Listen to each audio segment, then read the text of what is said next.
Washington DC నుండి మొదలుపెట్టాలంటే white house దగ్గర నేడు చాలా తీవ్రమైన సంఘటన జరిగింది. ఒక వ్యక్తి వైట్ హౌస్ సమీపంలో సీక్రెట్ సర్వీస్ ఏజెంట్లపై కాల్పులు జరిపాడు. వెంటనే స్పందించిన సీక్రెట్ సర్వీస్ అధికారులు తిరిగి కాల్పులు జరిపారు. ఆ కాల్పుల్లో తుపాకీదారి మరణించాడు. అమెరికా అధ్యక్షుడు నివసించే వైట్ హౌస్ చుట్టూ భద్రత ఎప్పుడూ చాలా కట్టుదిట్టంగా ఉంటుంది. అయినా సరే, ఇలాంటి సంఘటన జరగడం దేశవ్యాప్తంగా ఆందోళన కలిగిస్తోంది.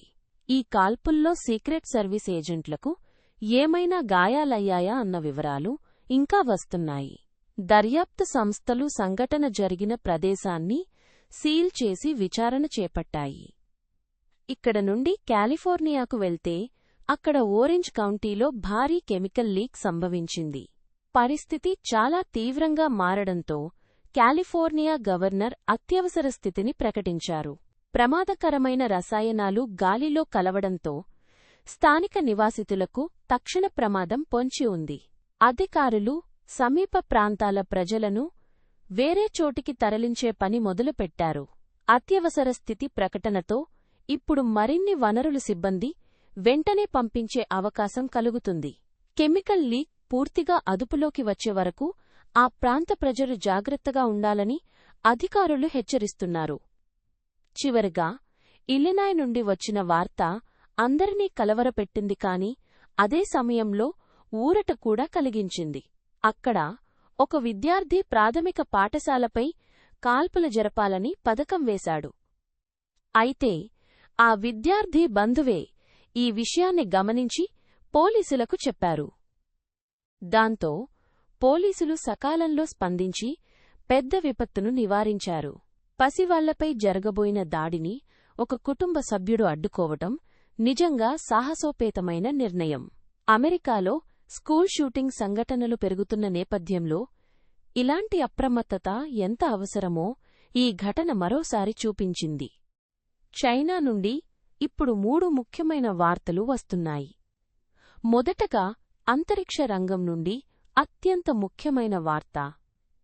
షెన్జౌ -23 అంతరిక్ష నౌక ప్రయోగానికి అన్ని సన్నాహాలు పూర్తయ్యాయి. అడ్డుపడిన వాతావరణ పరిస్థితులు ఇప్పుడు అనుకూలంగా మారాయని అధికారులు స్పష్టం చేశారు. ప్రయోగం చాలా త్వరలో జరుగుతుందని అంచనా వేస్తున్నారు. షెన్జౌ శ్రేణిలో ఇది మరో కీలకమైన మిషన్. చైనా అంతరిక్ష కేంద్రమైన తియాన్గాంగ్కు వ్యోమగాములను చేర్చడం ఈ నౌక ప్రధాన లక్ష్యం.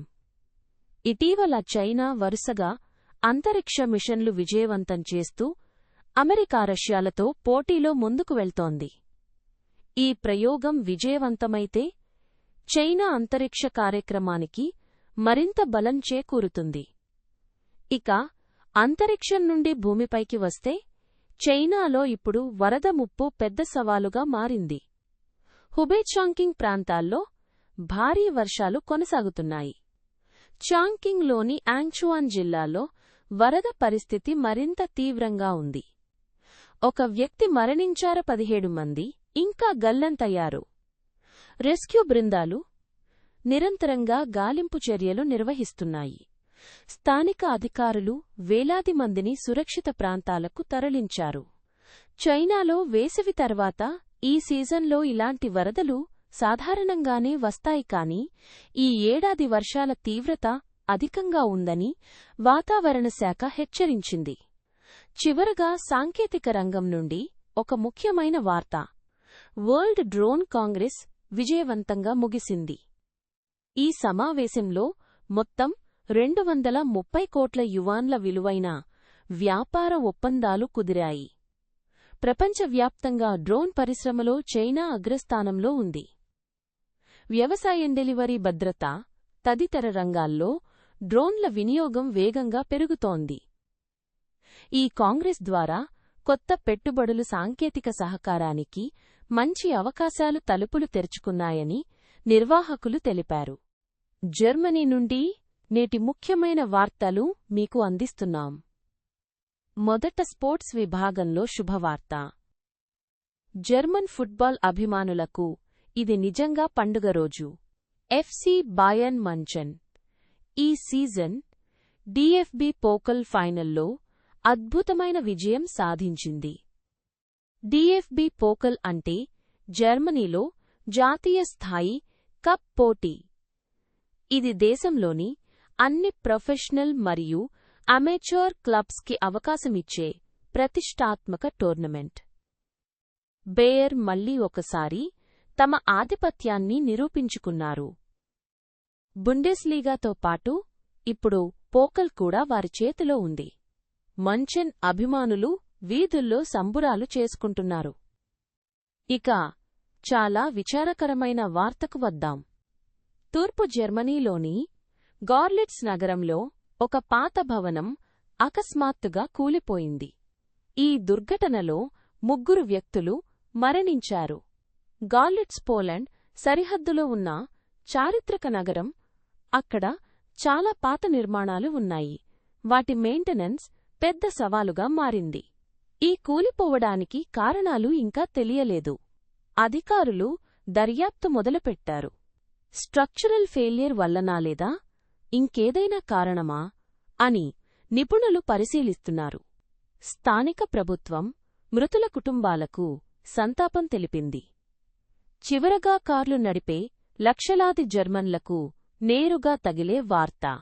జర్మనీలో అతిపెద్ద ఆటోమొబైల్ క్లబ్ అయిన ఏడీఏసీ 2027 నుండి మెంబర్షిప్ ఫీజ్ బాగా పెంచబోతోందని ప్రకటించింది. ఏడీఏసీకి దేశవ్యాప్తంగా 2 కోట్లకు పైగా మెంబర్సున్నారు. Road emergency service, legal support, travel insurance అన్నీ ఇందులో భాగమే. ఈ ఫీ హైక్ వల్ల చాలా మంది మధ్యతరగతి కుటుంబాలపై అదనపు భారం పడుతుందని కన్స్యూమర్ గ్రూప్స్ హెచ్చరిస్తున్నాయి. ఏడీఏసీ మాత్రం పెరుగుతున్న ఆపరేషనల్ కాస్ట్స్, మోడర్న్ సర్వీసెస్ అందించడానికి ఇది తప్పనిసరి అని చెప్తోంది. ఇవి నేటి జర్మనీ నుండి ముఖ్యమైన వార్తలు. జపాన్ లోకల్ న్యూస్ సెగ్మెంట్ ఇప్పుడు మీ ముందు. జపాన్ దక్షిణ ప్రాంతం ఒకినావాలో భారీ వర్షాలు విరుచుకుపడ్డాయి. చెట్లు నేలకొరి గాయరోడ్లపై నిలబడిన కార్లు నీటిలో మునిగిపోయాయిన తీరాలు కూలిపోయాయి. స్థానిక ప్రజలు ఇప్పటికే వేసవి వర్షాకాలానికి అలవాటు పడినప్పటికీ ఈసారి వర్షం తీవ్రత చాలా ఎక్కువగా ఉందని అధికారులు చెప్తున్నారు. దెబ్బతిన్న రోడ్లు, వంతెనలు మళ్లీ సాధారణ స్థితికి రావడానికి కొన్ని రోజులు పట్టవచ్చని అంచనా వేస్తున్నారు. స్థానిక అధికారులు ప్రజలను జాగ్రత్తగా ఉండమని హెచ్చరించారు. ఒకినావా వర్షాల నుంచి ఉత్తర జపాన్కి వస్తే తోచిగి దోపిడీ హత్య కేసు మళ్లీ తీవ్రమైన చర్చలోకి వచ్చింది. ఈ కేసులో అనుమానిత నిందితుడి 16 ఏళ్ల తమ్ముడు నేరుగా కోర్టులో సాక్ష్యం చెప్పాడు.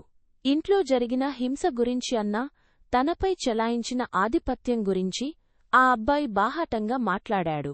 చిన్న వయసులో ఆ పరిస్థితుల్లో బతికిన ఆ పిల్లవాడి సాక్ష్యం కోర్టులో చాలా ముఖ్యమైనదిగా పరిగణిస్తున్నారు.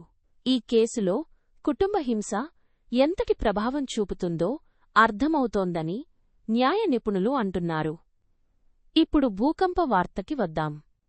ఒకినోయరాబు దీవి దగ్గర రిక్టర్ స్కేలుపై 5.9 తీవ్రతతో భూకంపం సంభవించింది. ఈ ప్రకంపనలు 5వ స్థాయి తీవ్రతతో అనిపించాయని నివేదికలు చెప్తున్నాయి.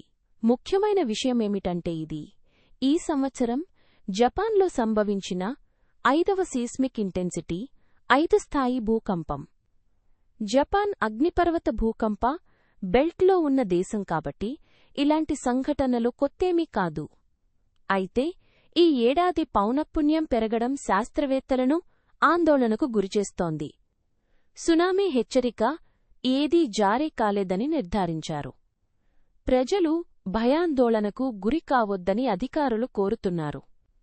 జపాన్ నుంచి ఇవే నేటి ముఖ్యమైన వార్తలు. హైదరాబాద్ నుండి చాలా షాకింగ్ వార్త వస్తోంది. వక్ఫ్ ప్రాపర్టీ కేసులు నడిపిస్తున్న సీనియర్ న్యాయవాది ఇంటి బయటే హత్యకు గురయ్యారు. దుండగులు స్కార్పియో కారుతో ఆయన్ని ఉద్దేశపూర్వకంగా ఢీకొట్టి పరారయ్యారు. పోలీసులు దీన్ని టార్గెటెడ్ మర్డర్గా చూస్తున్నారు. వక్ఫ్ ప్రాపర్టీ వివాదాలు చాలా సెన్సిటివ్గా ఉన్న నేపథ్యంలో ఈ హత్య జరగడం అందరినీ ఆందోళనకు గురిచేస్తోంది. న్యాయవాదుల సంఘాలు తీవ్రంగా స్పందించాయి. న్యాయవాదులపై దాడులు జరిగినప్పుడు న్యాయ వ్యవస్థ మొత్తం దెబ్బతింటుందని వారు హెచ్చరిస్తున్నారు. హైదరాబాద్ పోలీసులు దర్యాప్తు వేగంగా చేస్తున్నారు. త్వరలో నిందితులను పట్టుకుంటామని అధికారులు చెప్తున్నారు. ఇక్కడి నుండి దేశవ్యాప్తంగా సామాన్యులను నేరుగా తాకుతున్న వార్తకు వద్దాం. 10 రోజుల్లో మూడోసారి ఇంధన ధరలు పెరిగాయి. పెట్రోల్ డీజిల్ ధరలు ఒక్కోసారి పెరగడం వల్ల ప్రజలపై భారం నానాటికీ పెరుగుతోంది. ప్రభుత్వ రంగ చమురు సంస్థలు అంటే పిఎస్యులు ప్రతి లీటర్పై భారీగా నష్టాలు చవిచూస్తున్నాయని అధికారిక గణాంకాలు చెప్తున్నాయి. అంతర్జాతీయ మార్కెట్లో క్రూడ్ ఆయిల్ ధరల హెచ్చుతగ్గులే ఇందుకు ప్రధాన కారణంగా చెప్తున్నారు. ట్రాన్స్పోర్ట్ ఖర్చులు పెరగడంతో కూరగాయలు నిత్యావసరాల ధరలు కూడా ప్రభావితమవుతాయని నిపుణులు హెచ్చరిస్తున్నారు. ఇక మహిళలకు సంబంధించిన ఒక మంచి వార్తతో ముగిస్తాం. పశ్చిమ బెంగాల్ ప్రభుత్వం జూన్ 1 నుండి రాష్ట్ర ప్రభుత్వ బస్సుల్లో మహిళలకు ఉచిత ప్రయాణం కల్పించనున్నట్టు ప్రకటించింది. ముఖ్యమంత్రి మమతా బెనర్జీ సర్కార్ తీసుకున్న ఈ నిర్ణయం వర్కింగ్ విమెన్ కు రోజువారీ ప్రయాణం చేసే మహిళలకు చాలా ఉపకారంగా ఉంటుంది. దేశంలో ఇప్పటికే కొన్ని రాష్ట్రాలు ఇలాంటి పథకాలు అమలు చేస్తున్నాయా? జాబితాలో బెంగాల్ కూడా చేరింది. యునైటెడ్ కింగ్డమ్ నుండి నేటి ముఖ్యమైన వార్తలు మీకు అందిస్తున్నాం. మొదట రాజకీయ వార్తలకి వద్దాం. రిఫార్మ్ యూకే పార్టీ ఒక కొత్త ప్రతిపాదన తెచ్చింది. ఓవర్టైం పని గంటలపై విధించే ట్యాక్సును పూర్తిగా రద్దు చేయాలని ఆ పార్టీ పిలుపిచ్చింది. ఇప్పుడు యూకేలో ఓవర్టైం సంపాదనపై కూడా సాధారణ ఇన్కమ్ ట్యాక్స్ వర్తిస్తోంది. దీన్ని తొలగిస్తే కార్మికులు ఎక్కువ పని చేసేందుకు ముందుకొస్తారని, వారి జేబులో నేరుగా ఎక్కువ డబ్బులు పడతాయని రిఫార్మ్ యూకే వాదిస్తోంది. ముఖ్యంగా నర్సులు, ఫ్యాక్టరీ కార్మికులు, డ్రైవర్లు వంటి శ్రామిక వర్గానికి ఇది పెద్ద ఊరటగా ఉంటుందని పార్టీ చెప్తోంది. అయితే దీనివల్ల ప్రభుత్వ ఆదాయం తగ్గిపోతుందని విమర్శకులు హెచ్చరిస్తున్నారు. ఇక రాజకుటుంబానికి సంబంధించిన ఒక అసౌకర్యమైన వార్త కూడా వస్తోంది. ప్రిన్స్ ఆండ్రూపై తాజా ఆరోపణలు తెరపైకి వచ్చాయి. రాయల్ అస్కాట్ రేస్ ఈవెంట్లో ఒక మహిళతో అనుచిత ప్రవర్తన జరిగిందని ఆరోపణలు వస్తున్నాయి. గతంలో కూడా అనేక వివాదాల్లో ఇరుక్కున్న ప్రిన్స్ ఆండ్రూకి ఇది మరో తలనొప్పిగా మారింది. రాయల్ ఫ్యామిలీ ఇప్పటికే అతన్ని అధికారిక విధుల నుండి తప్పించింది. ఈ తాజా ఆరోపణలు బకింగ్హామ్ ప్యాలెస్కి మరింత ఇబ్బంది కలిగిస్తున్నాయి. చివరగా ఒక ముఖ్యమైన ఆరోగ్య హెచ్చరిక. ఈశాన్య ఇంగ్లండ్లోని ఒక అమెజాన్ వేర్హౌస్లో పనిచేసే వ్యక్తికి మీజిల్స్ అంటే అమ్మవారు సోకినట్లు నిర్ధారణ అయ్యింది. దీంతో అక్కడ పనిచేసే వందలాది మంది ఉద్యోగులు సంప్రదించి వచ్చేందుకు ఆరోగ్య అధికారులు సూచిస్తున్నారు. మీజిల్స్ చాలా వేగంగా వ్యాపించే వ్యాధి కాబట్టి వ్యాక్సిన్ వేయించుకోని వారికి ముప్పు ఎక్కువగా ఉంటుంది. టీకాలు వేయించుకోమని ఎన్హెచ్ఎస్ అధికారులు ప్రజలకి గట్టిగా విజ్ఞప్తి చేస్తున్నారు. ఇవి యూకే నుండి నేటి ముఖ్యమైన వార్తలు. ఫ్రాన్స్ వార్తలకు స్వాగతం. ముందుగా వాతావరణ వార్త. ఫ్రాన్స్లోని బ్రిటనీ ప్రాంతంలో శనివారం భారీ వేసవి వేడి దెబ్బతింది. ఒకే రోజులో పలుచోట్ల టెంపరేచర్ రికార్డులు బద్దలయ్యాయి. బ్రిటనీ అంటే సాధారణంగా చల్లని వాతావరణానికి పేరుపడిన ప్రాంతం. అక్కడ ఇంత వేడి పడటం అసాధారణం. స్థానిక అధికారులు వృద్ధులు మరియు పిల్లలు ఇళ్లలోనే ఉండాలని హెచ్చరికలు జారీ చేశారు. మంచినీళ్లు తగినంతగా తాగాలని, మధ్యాహ్న వేళల్లో బయటకు వెళ్లొద్దని వైద్య నిపుణులు సూచిస్తున్నారు. వాతావరణ మార్పుల కారణంగా ఫ్రాన్స్లో హీట్వేవ్ తీవ్రత ప్రతి సంవత్సరం పెరుగుతోందని నిపుణులు చెబుతున్నారు. ఇక దారుణమైన వార్తకు వస్తే, సెయింట్ ఎట్ మార్నే జిల్లాలో ఒక క్యాంపింగ్ స్థలంలో 17 ఏళ్ల యువకుడు కత్తిపోటుకు బలయ్యాడు. ఈ సంఘటన స్థానికులను తీవ్ర ఆందోళనకు గురిచేసింది. క్యాంపింగ్ సైట్స్ అంటే కుటుంబాలు సురక్షితంగా సమయం గడిపే చోటు.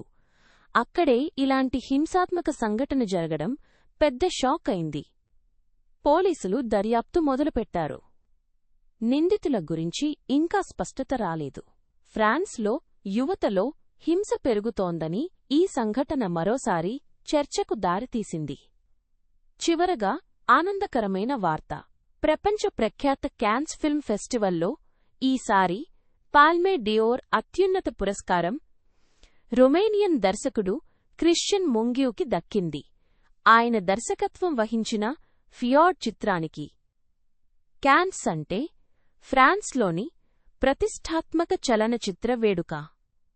ఇక్కడ పాల్మే డియోర్ గెలవడం అంటే సినీ ప్రపంచంలో అత్యంత గౌరవప్రదమైన విషయం.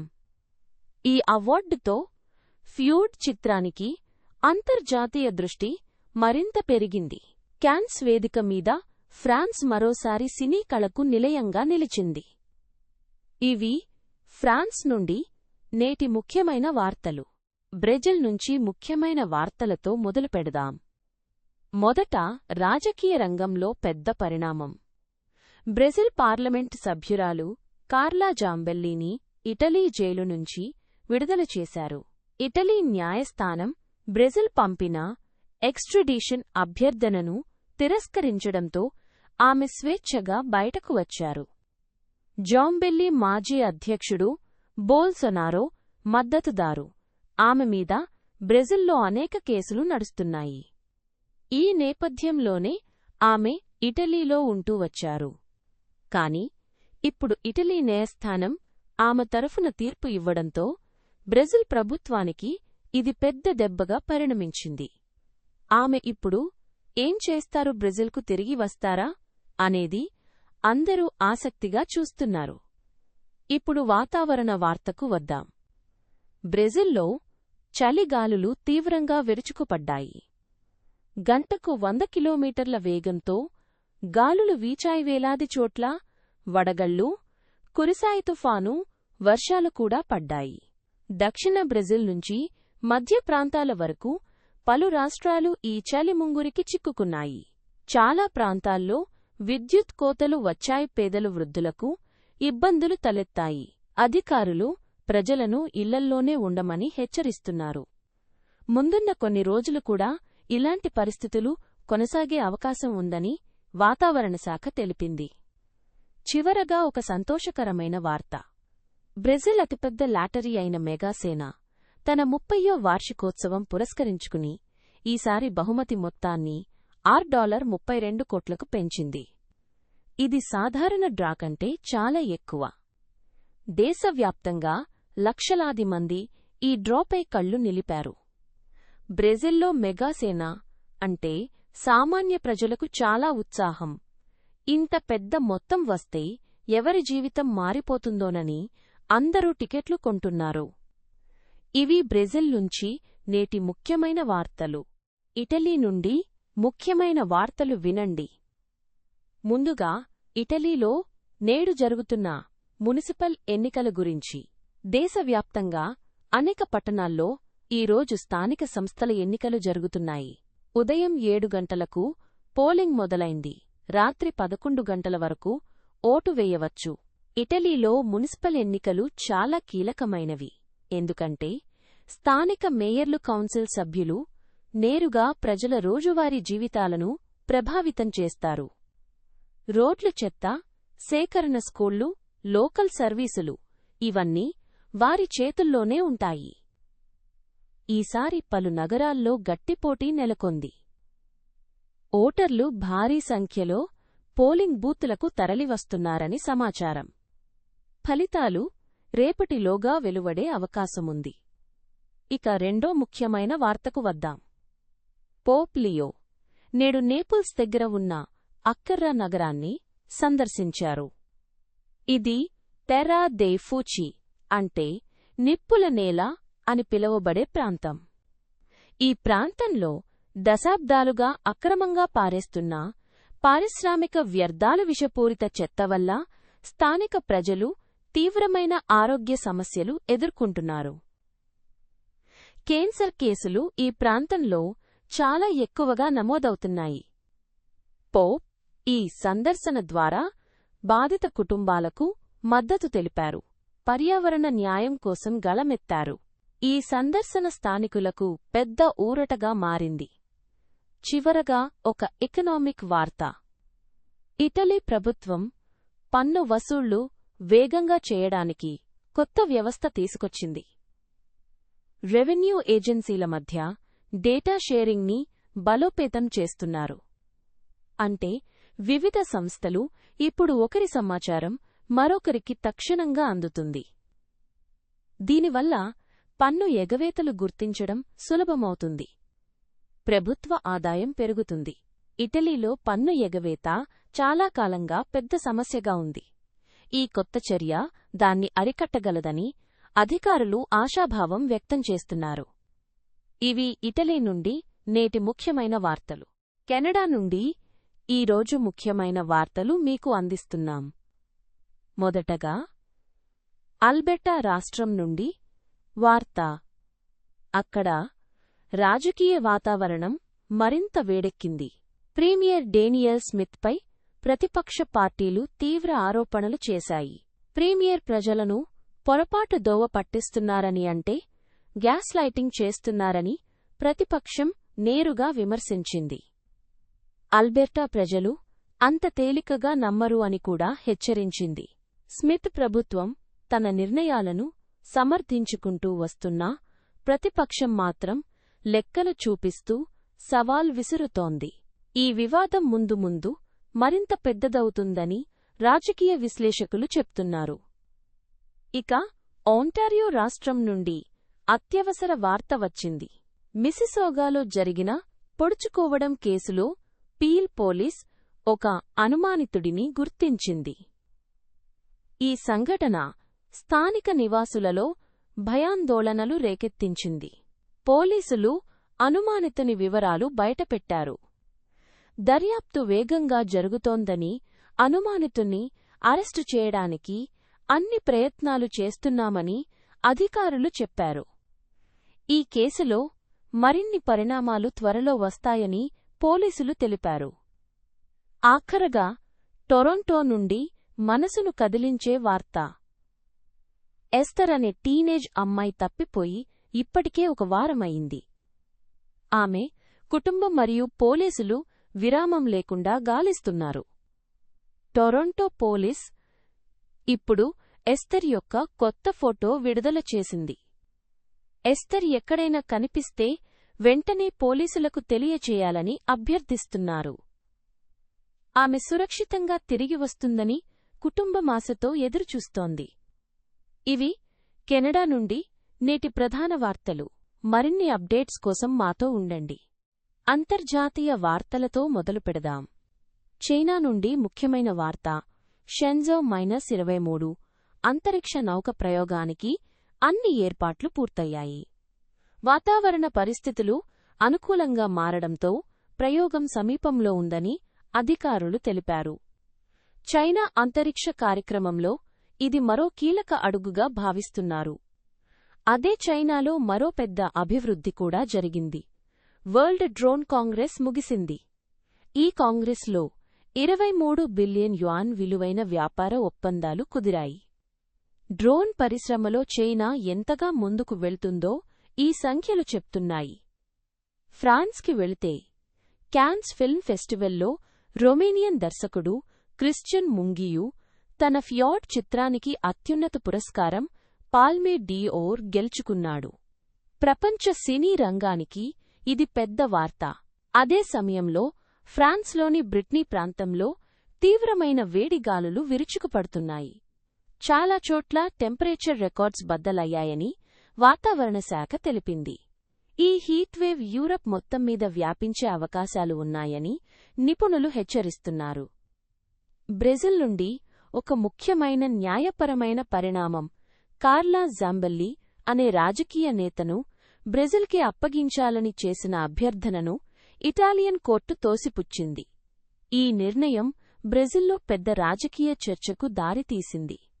యునైటెడ్ కింగ్డమ్లో ఒక ఆరోగ్య హెచ్చరిక జారీ అయింది. అమెజాన్ వేర్హౌస్లో పనిచేసే ఒక వ్యక్తికి మీసల్స్ అని నిర్ధారణ అయింది. దీన్ని తేలికగా తీసుకోవద్దని ఆరోగ్య అధికారులు స్పష్టంగా చెప్పారు. వేర్హౌస్లో వందల మంది పనిచేస్తుండటంతో వ్యాప్తి అవకాశాలపై నిఘా పెట్టారు. అమెరికాలో వైట్ హౌస్ సమీపంలో జరిగిన కాల్పుల సంఘటన జాతీయ భద్రతా వర్గాల్లో ఆందోళన రేపింది. ఒక వ్యక్తి కాల్పుల జరపగా సీక్రెట్ సర్వీస్ అధికారులు తక్షణమే స్పందించారు. అతడు అక్కడికక్కడే మరణించాడు. దాడి వెనుక ఉద్దేశం ఏమిటో దర్యాప్తు జరుగుతోంది. ఇవి ఈరోజు అంతర్జాతీయ వార్తలు. మీరు గ్లోబల్ న్యూస్ డైజెస్ట్ చూసినందుకు చాలా థాంక్యూ. మీ విలువైన సమయాన్ని మాకు ఇచ్చినందుకు మనస్ఫూర్తిగా కృతజ్ఞతలు. ప్రపంచంలో జరిగే ముఖ్యమైన వార్తలు తెలుసుకోవాలంటే మన ఛానల్ని ఇప్పుడే సబ్స్క్రైబ్ చేసుకోండి. నోటిఫికేషన్ బెల్ కూడా తప్పకుండా నొక్కండి. అప్పుడే మీకు లేటెస్ట్ అప్డేట్స్ వెంటనే అందుతాయి. మళ్ళీ కలుద్దాం కొత్త వార్తలతో. నమస్కారం.